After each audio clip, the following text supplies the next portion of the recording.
Hi, everyone. Tim Sevenhuisen here from Oracle's Elixir, and I'm joined by two guests today to talk about the 2022 season, how they arrived at the roster they have, and all the changes they've gone through this offseason. We have Nick Phan, the general manager of FlyQuest, and we also have Sharkz, who's newly promoted to the head coach position for their LCS team.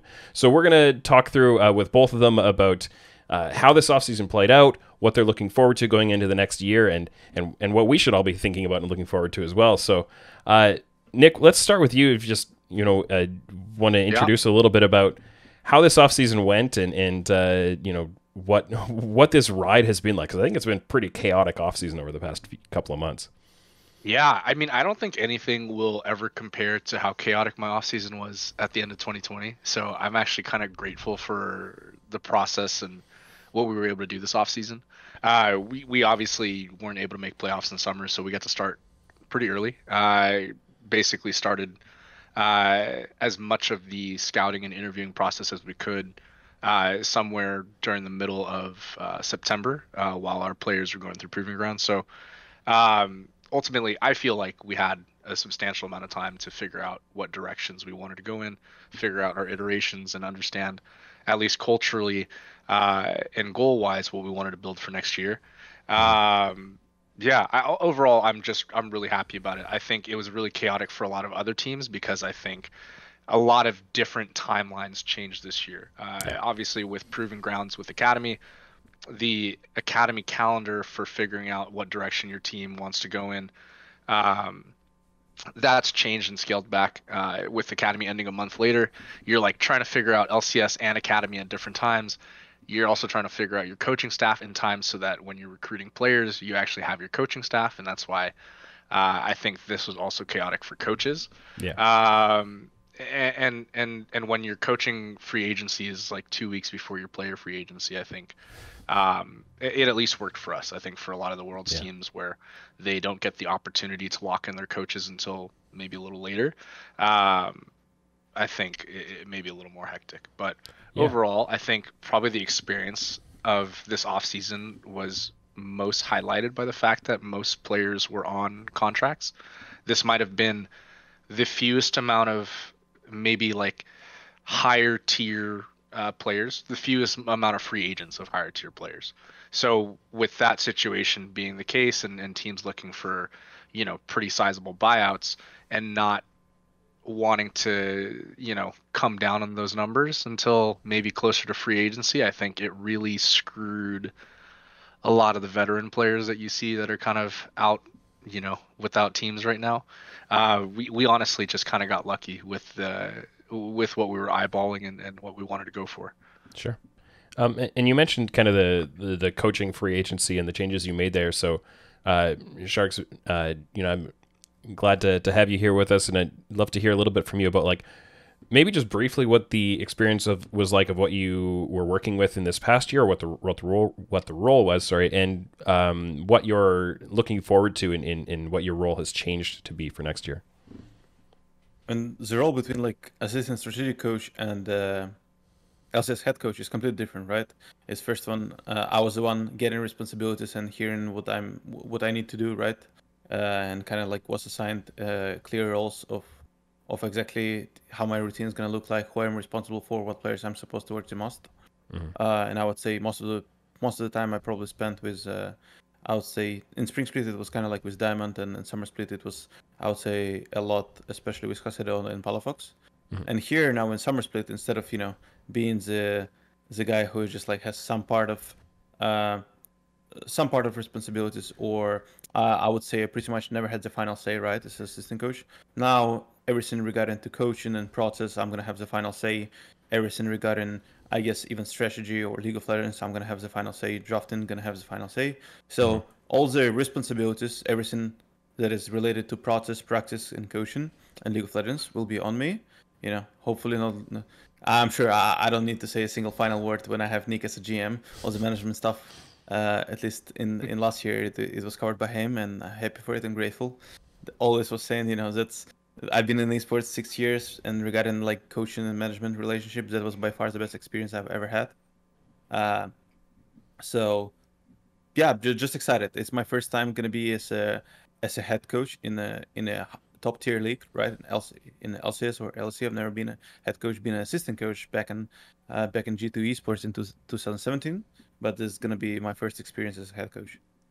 Cool. And the way the process of the offseason worked out, it sounds like, but correct me if I'm wrong on this, that the coaches were locked in before the actual roster changes started to get decided on or prepared for, right? So what kind of role did you have in the roster construction and picking which players you wanted to continue to work with, who you wanted to replace, what the replacements who they would be? I had pretty much full freedom, I would say. Just, of course, there is limited budget. You cannot just pay, 10 million for whoever you want, right? But knowing the budget and having the support from Nick, I would say what Nick said earlier on, that because we finished the season earlier, we get an opportunity to interview players, to talk to players, to scout players earlier than a lot of world teams. So that gave us an advantage. Definitely, that's where, for example, we got an advantage with Toucouille 100%. That we got to invest more time into him and to invest more time in our negotiating process and the process how we were hiring him compared to some other teams, right? And if you listen to his French interview with Laura, you can clearly see that one of the things why he decided to join FlyQuest was their process of hiring, the process of negotiation. So that was nice. Yeah, I clearly knew what roster rotations we might end up with, right? We can openly say about it. There are two types of, I would say, strategies you could have gone in the offseason. Strategy number one, you could go kind of a little bit more aggressive and use the advantage of times that you got by finishing the season early, right? Because let's say while other teams are competing, you can start like talking to players, talking to organizations, scouting players, watching VODs. Or you can take it easier, you can take it really slow, and kind of, let's say, if you don't have the budget of like top teams, right?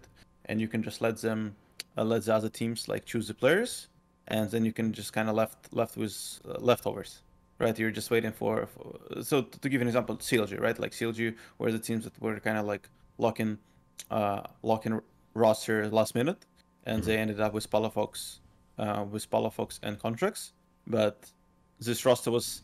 They could end up with completely different things, right? Because let's say what if EG wouldn't buy Inspired, right? High chance contract would just stay on EG, and I don't know who CLG would get as a jungler, correct? So I think they ended up with a pretty decent roster. There were definitely cases where we could end up with pretty much the same, where let's say we would have North American bot lane and maybe even the contracts and Palafox. But that's it. We decided to go more aggressive route. That's why, experience in last year and talking to players is, I decided to check out their roster rotation with Josedeodo. And for me, my logic is, me as a coach, I feel really comfortable coaching the team through jungle mid support. So for me, number one goal was to get the best possible jungle mid according to our budget, and then see how we can match this jungle mid with the support that I want. So, and I'm a coach from Western culture, right? I'm originally born in Belarus, worked in Europe pretty much the last 3 years and a half. So I didn't put high priority on Eastern players, because for me the culture is extremely important factor, right? So I think if Nick would push me more toward Eastern players, I would just tell him, Nick, I'm fine, just get an Eastern coach, and you can put high priority on Eastern players, right? So we were looking at North American players and European players, especially for mid lane, because I knew, Josedeodo and Palafox, I didn't really want to have this duo due to just it naturally not clicking from my perspective, and I think they would support my words as well. So looking at North American mid laners, European mid laners, I would say there were three clear candidates from Europe that for me stood out compared to North American mid laners. Don't want to say anything about, Fire, some other academy mid laners, or Blaze Olive. I consider this players good, but some things that I saw in European mid laners, they were standing out, right? And I wanted this mid laners on my team. Fortunately, Toucouille chose us. There were rumors that he chose us over FlyQuest over Excel on Twitter. So I'm happy. I don't think nowadays you see a lot of cases where European players prefer LCS over LEC offers. Yeah. Right? So as soon as we ended up with Josedeodo and Toucouille, and the way how our negotiation process went and the hiring process, they had a lot of interactions with each other. What I mean by interactions, they watched Worlds together, they had couple conversations, couple calls on Discord. I sit down with them as well. Toucouilles had a couple calls with Richard as well, our assistant coach, strategic coach, who's going to be directly working with mid lane and top lanes the most. And I remember even I was sharing, our interview process and the interviews and also from interview, I was sharing with other players and with Josedeodo as well, so they could get a better grasp of what type of player we're looking to hire. And after this, all these little things, they got a vibe that they really want to play with each other. I remember like Toucouille telling me like when he scouted like all of Josedeodo's solo queue accounts, and he's like watched his votes on streams and his solo queues. He's like, "Whoa, what is it? Like this guy is crazy. Like he's for accounts top 10 or like top 20. Is 2.3k solo queue games in 1 year, and so on." So I really wanted to build this vibe through the roster building process. That instead of players kind of coming into the office room and the management just hired players one by one, and they're like, "Okay, this is my coworkers. I guess I'm supposed to play with them."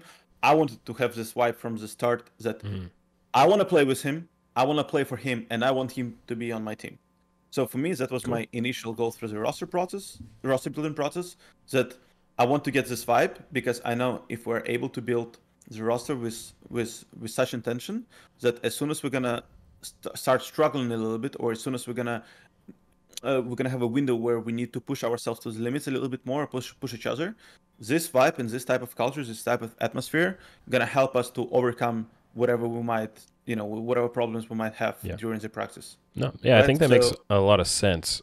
Maybe before we dive too deep into like some of the other players that you're putting in this and the overall culture on that, I think it's really interesting here about the process you went with this and the mentality you had on who you wanted to select and what you're looking for. And so it sounds, Nick, like this was mostly, as the GM, you're setting the overview of here's the general direction that we can go in our budget and our constraints on that, but that most of the actual player selection came down to the coaching staff.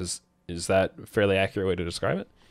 I think generally we like to operate pretty collaboratively. I think when it comes to specific players and like the natural tendencies and synergy and things like that, I'm going to trust the coaching staff as much as possible in terms of identifying what players are more likely to fit with what players. In terms of identifying like styles and strategy and all those kind of things, I think Alex and Richard handle those things really well during the offseason. Yeah, no, that makes a lot of sense. And so, you've now walked us through, I think, Sharkz pretty well, the thought process on keeping Josedeodo, adding in Toucouilles. What about the players that you held on to in top and bot lane? So you have Kumo and you have Johnson, who were already with the team. What was the thought process on these guys, and how do you feel about them kind of moving into next year? Before jumping into Kumo and Johnson, I'll probably like to touch on Zach a little bit.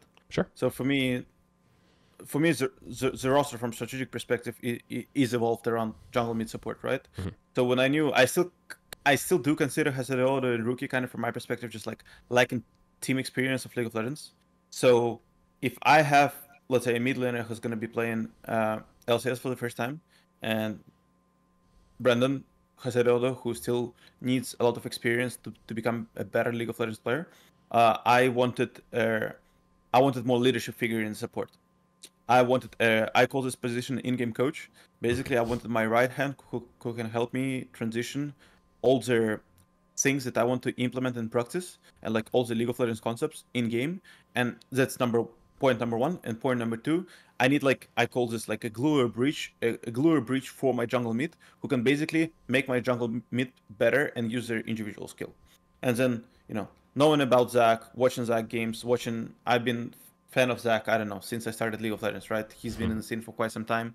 I think his persona, his energy, and his culture, and the way how he just makes his teammates better. He makes people around him in game better, and that's exactly how I wanted, right? And then of course, that's where we can jump to Johnson's because of Dignitas times and their previous experience. It was just like, why just not to reunite them, right? One thing I want to say is I do feel bad for Tomo. I do think Tomo is by far the best AD carry in Academy. I think his Korean bootcamp proved it as well. And I don't know why some of the teams decided not to pick him up. I honestly don't, I'm grateful, I was really sad. I'm sure Nick shares the same feeling. We were sad when he didn't get on the LC spot. Oh, sorry, LCS or LC spot on the other team. But meanwhile, I was like, I guess I'm gonna have the best AD carry in academy with a big gap, right? So that's kind of it on Tomo and Johnson.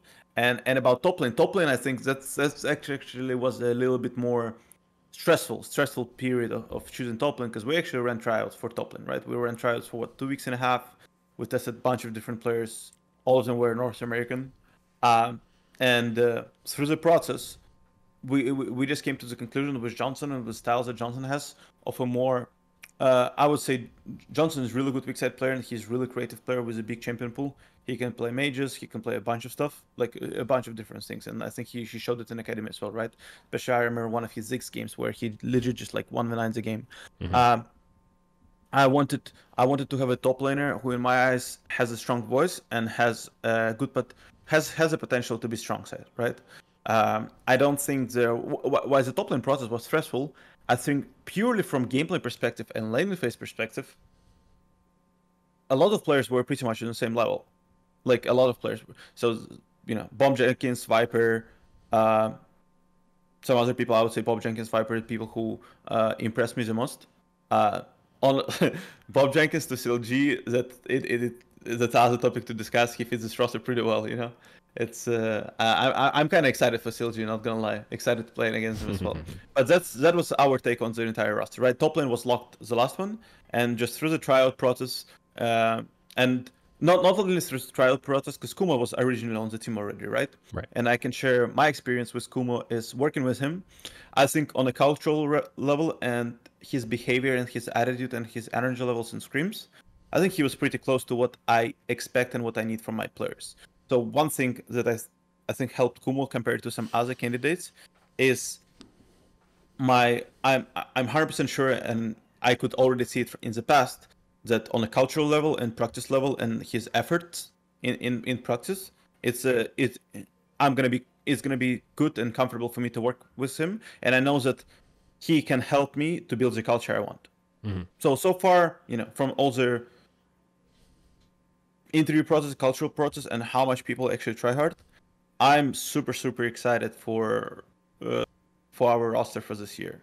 At least the way been coaching for 6 years, I do have all the roles I wanted to have in my players to be able to build a strong roster.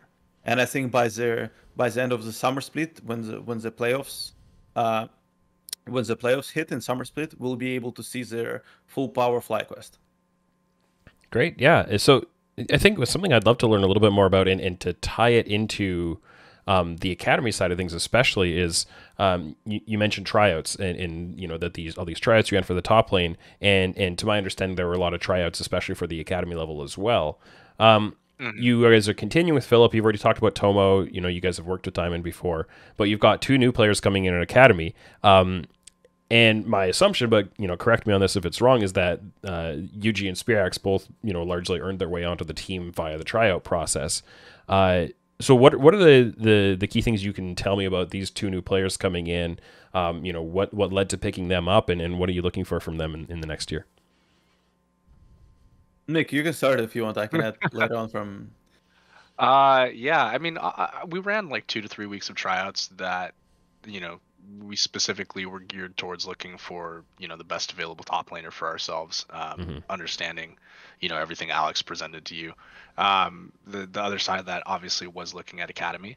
We knew that the likelihood of Tomo and Diamond staying on our roster were really high, and so knowing Triple was going to be a free agent at the end of the offseason, knowing that we were exploring changes at jungle as well in academy, those were the roles that we specifically were looking at the most. I think number one, the thing we'll probably always look at most when it comes to academy players is just raw mechanical talent. That's going to be the highest, just because if you can play things mechanically well, your ceiling should be higher than other players. At least when we looked at Yuuji and Spirax compared to counterparts and peers, whether they were rookies or had played 2 to 3 years, maybe more on the veteran side, they just had the mechanical talent that we felt was good enough for us to be able to invest in and get the most out of, and hopefully they can find their way onto the LCS roster at some point within the next couple of years. On top of that, based on just interactions that we had, and we interacted with obviously every player that we tried out, rookie, veteran, whoever. Just the appetite they had for wanting to compete, expressing a certain work ethic that we wanted between both of our teams. Some of those intangible things, I think when you talk to players, you can tell whether they're really genuine about how hard they want to work, what kind of environment they want to be in. At least in interacting with those two individuals, we just really felt it. We knew that with them coming into our program, that they were actually going to kind of put up or shut up, and neither of these individuals seemed like they wanted to squander their opportunity. I think sometimes when I interview people or Alex interviews people, you can tell, you know, what kind of effort do you want to put in, and you look at how they treat their off season, and you know, look at their daily routine. You can tell if they're, you know, full of BS or if they're actually here to work. And I feel very confident that these two individuals, Yuuji and Spirax, they're going to come in and fit in seamlessly. I know when we were talking to Tomo and Diamond, and we were like, you know, what does it look like for us to give you guys a platform or a team for you guys to be successful on, to highlight as much as you can. I know that vocality was one of the big things that they were looking for. I wouldn't say that Yuuji and Spirax are there to bring the level of vocality that they're expecting, but the thing that I think they are going to bring is just that work ethic, the element of hunger. I think they're going to be very coachable. I think that's from a coaching side and a teammate side.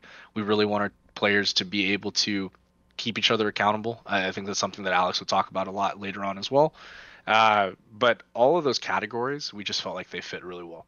And so when we looked at player criteria, when we looked at, you know, the criteria that we expect as a staff, they just checked all the boxes for us. Now, can you clarify something for me on Yuuji? So he's from Mongolia, right? Mm-hmm. And so he comes in. He's not a North American resident right now, but my understanding is that possibly within a split of playing academy, he could declare NA residency. I've seen some inconsistent things there. Can you clarify that? I wish. I wish that was the case. I think unless you are either naturalized or a citizen yourself of the U.S. and you hold like dual citizenship, for instance, if you are not specifically originally a resident from the U.S., you can't declare the U.S. as your residency. It would require you to be green carded or whatever to that effect.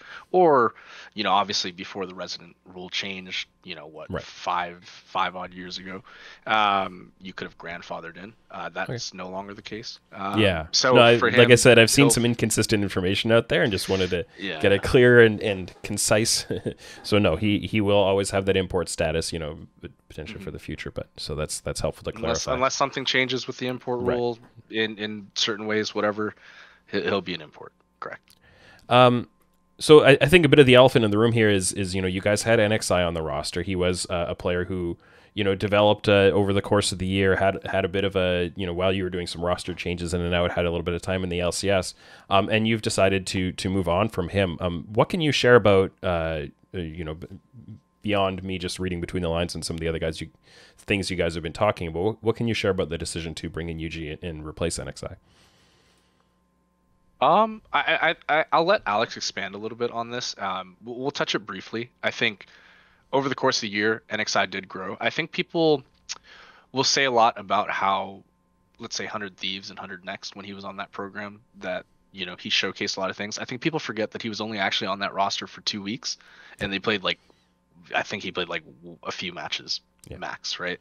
So in terms of bare bones experience coming into Academy, he completely green to the whole experience. So in terms of understanding, you know, what it took to be a pro, what kind of work hours you had to put in scrims and outside of scrims, the level of activity you needed to upkeep with your teammates and things like that. Expectations, I think, were very different from the reality of what he had to walk into. So the adjustment period itself, I think, was hard for him. I think coachability, he got better over the year. But ultimately, I think just aligning the expectations with what we wanted out of our players versus what he felt was best for him, just didn't completely align the whole year. And while I think he showcased some good games, obviously he had, you know, some of the great games when we subbed in the whole academy team for our LCS team. We felt that we wanted to explore our options with not just his role, but kind of just everyone. And I think when you make changes in one position, you have to understand how those changes are going to affect every single player on the team. And so, in the same way that you don't just platoon swap for the same sake of platoon swapping, you don't just make one player change just to make one player change. So if we're also making a change at mid lane in our academy program, we have to understand, is that mid laner going to be able to work with our jungler? Is that mid laner going to be able to work with our top laner and the rest of the team? And so for us, you know, when we were making decisions based on tryouts, we gave him as equal footing as we could. We had him run through the tryout system with all the other players. We just felt that in the spirit of trying out, in the spirit of showcasing the things that we were looking for our team, Yuuji just happened to come out on top. Sure. Sharkz, anything you want to add on that front? I can just say, like, for me, I value not only I value consistency and raw talent, right? For me, as a coach, you want to be able to rely on a player, and that's where consistency comes from, right? Let's say if one player shows up 50%, let's say he shows 50% of his level on one day, and then the other day it's 100%. If I, for example, if I can replace him with a player who's, let's say, 75% all the time or 80% all the time, right? I'm pretty sure most of the coaches, instead of like gambling, they would just tell you, I prefer the person who I can rely on, right? Because let's say, to give a direct example, right? Let's say I build a composition around jungle, and then I need, hopefully it's a 100%, jungler shows up today, not the 50% one, right? So some of the things that I saw in Zin, he definitely has a talent, right? But for me, this consistency is missing. It's not only missing in performance, it's missing in practice as well. And I think he just needs a little bit more time, right? For me, by more time, I mean maybe year and a half. Definitely, nobody will deny amazing performances on stage as well, right? When the full academy team got swapped in, but the consistency wasn't there for me.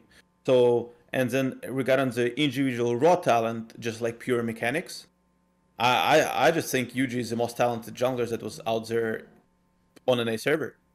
Achieving what he achieved with a ping playing back from Angola before he moved into the United States, right?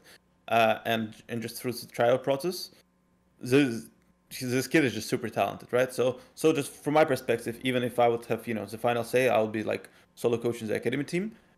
I think Yuuji is really good material to work with. I just think he's super talented kid, super good mechanics, humble, decent background. I interviewed him where, just sent him a bunch of questions just to figure out his background, if he did any sports, how is his childhood, about his parents, what is he doing now. Just, I really didn't want to say it out loud, but I guess I have to do it in public now. Is there moments where I wish I would be coaching academy? I can tell you, our academy is so much fun to work with. Like working I can tell you, if I would be able to split myself in half and be able to coach two teams at the same time, I would love to. Working with the bot lane, working with our academy roster, that's so much fun for any coach that might want to lead the project and academy team. And you can see by a smile on my face, right? I had so much fun with Philip when I working during Proving Grounds with him last year, and working during the late stage of academy season, and then watching how Philip interacts with Yuuji, because Yuuji and Philip are actually good friends, and Spirax, and of course having the experience with David and Tomo, that is a fun roster, hell of a roster to work with.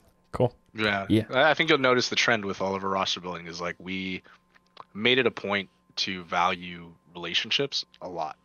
And I think a lot of these guys are just so young that in terms of coachability, we just need them to feel comfortable enough to open up. And with all these relationships kind of in the background, I think we're excited to see what we can do with them. You'll probably see in some interviews that happen later on with players. Yuuji might talk about this, but apparently Yuuji and Philip were I think Philip was his first friend when Yuuji came over to the US. So there's underlying things that, obviously it's part of a research. It's not oh shoot, they were first friends, this is a no-brainer. Yeah. But it's things that kind of sweeten the pot a little bit, that Sure. make it, convincing enough for us to go, yeah, let's throw our eggs in this basket. So yeah, interesting.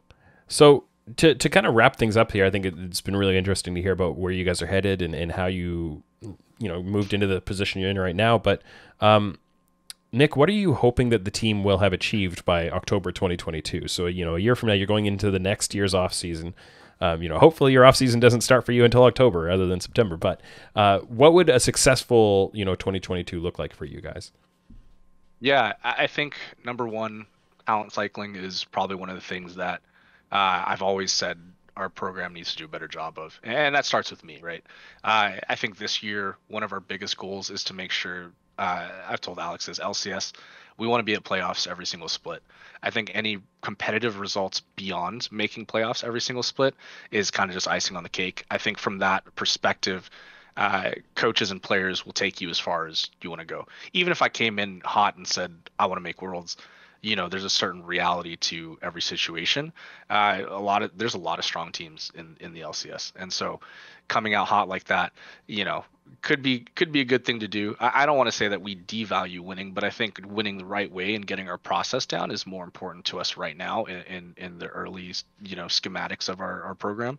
And I think when we get into summer, when Alex says you're going to see everything that we can offer, we're hoping that that's the case, right? I think last year when we put together this roster, why I wanted Alex so involved, why I wanted Richard so involved from the start is because when we first brought them in, like Alex and Richard didn't sign with us end of last year until like December. At that point, our roster had already been decided. And so I think in the same way that management from my position, I want to imprint myself onto a roster. I want my coaches to be able to do the same. I want, a little bit of their identity and their DNA to be in that roster.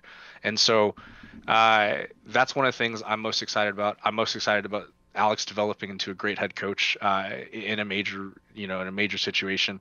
To date, he'd been mostly working with ERL teams. I want Richard to continue developing as a coach.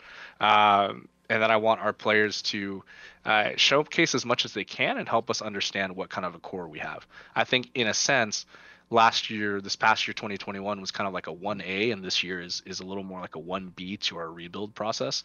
And so I'm excited to see how that goes. I would love to see some of our academy players make it to the LCS. If Toma and Diamond can get back to stage, that's one of our number one goals with our academy program. And then with the other guys, with the younger guys, I've never been a fan of fast tracking people to the LCS, but if these guys can show that they're hungry enough and have the talent to get there in a year's time, all the more power to them, right? But I would say those are some of the higher level goals that we have for both of our programs. But in terms of making our program more sustainable, I never want to be in a situation again where COVID impacts what we can do with our roster, right? You don't know in 5 years' time what's going to happen. Just like we didn't know COVID was going to make as big an impact as it did over the course of the last 1.5 years. And I sort of want to bulletproof our program in that way. So I want to make sure that no matter what we're doing, we're providing the best opportunities we can for our players and our coaches to grow and learn. And in the same way, I want them to learn how to fail so that, when we do fail, everybody in the program can kind of pick each other back up and we can get right back to work. Great. Yeah, no, I think that makes a lot of sense and sounds like a good direction to be heading. Sharkz, to finish us off here, what should we expect out of this LCS roster that you're going to be leading in terms of like a style? What should we be looking for that would show us that everything is going in the direction you're intending it to go? Okay. So let's start what I expect by the summer playoffs. Okay. Sure. So one thing that I felt like we were lacking last year a lot, we were lacking team play, we were lacking synergy, we were lacking understanding each other's role. Ideally, how I expect my teammates to interact in game. Let's just pretend my jungler understands support role as well as my support understands support role. So I want players to be learning from each other, learning about each other's roles, and being able to see the game from exactly the same perspective. And not only that for me is important, the other thing for me is important that when you watch FlyQuest play in Summer Split, I want you, okay, these boys are playing for each other. These boys are playing, you can clearly see that they're dying for each other, they're willing to sacrifice for each other, and they know because that's how you're gonna win the game.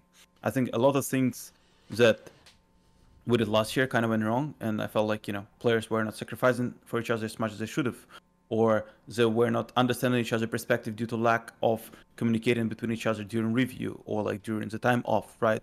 They didn't input, or coaches didn't input as well, didn't help them to create this relationship where they're really, really comfortable on like sharing with each other not only all the problems, but like all the ideas that they have as well. So for me, the goal is to, why it's related to the roster. I felt like Zach, for me, is the best player in North America to help me to teach the rest of the players here exactly what I'm talking about, just like League of Legends team play.